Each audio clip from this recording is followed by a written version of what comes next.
यदि कठिनाइयाँ मनुष्य के जीवन में आती है तो मनुष्य को उसे स्वागत करनी चाहिए, परंतु मनुष्य अज्ञानतावश इसी कीच के बीच अपनी आनंद को ढूंढता रहता है तथा कठिनाइयों की पहचान करके अपने जीवन को विकास में सकारात्मक साधन के बजाय वे नकारात्मक सोच का रूप दे देते हैं, जो बिल्कुल सत्य नहीं है।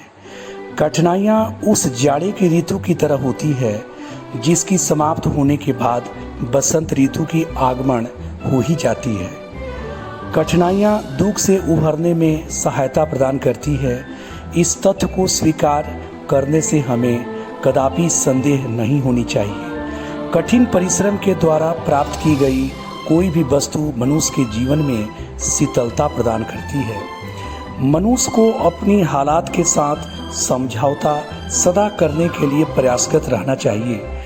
अक्सर लोग दर्द को दवा ढूंढने में बहुमूल्य समय गंवा देते हैं।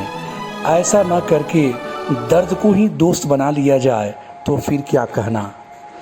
धूप छांव के बीच हिलोर करती हुई जिंदगी की समस्याओं से मुक्ति प्रदान करने हेतु कठिनाइयाँ हमारे जीवन में अमृत की वर्षा करती है, परंतु मनुष्य उस अमृत की वर्षा को समुद्र की खारे पानी के रूप में रसास्वादन कर अपने अपरिपक्व अनुभवों के आधार तथा कसौटी पर यथार्थ को स्वीकार करने के बजाय उसे नकारात्मक रूप देकर अपने आप को अलग कर लेता है और अंततः गुनगुनाने लगता है।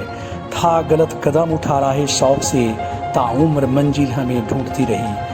स्वाभिमान आगे और जिंदगी पीछे छूट जाती है संकीर्ण विचारों की बेड़ियों में उलझकर।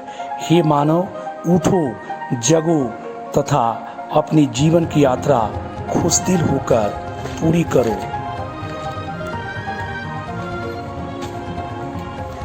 कठिनाइयाँ मुश्किल पानी की तरह है, आपको डुबाने के लिए पर्याप्त शक्तिशाली और आपको शुद्ध करने के लिए पर्याप्त नरम और आपको बचाने के लिए पर्याप्त गहरा।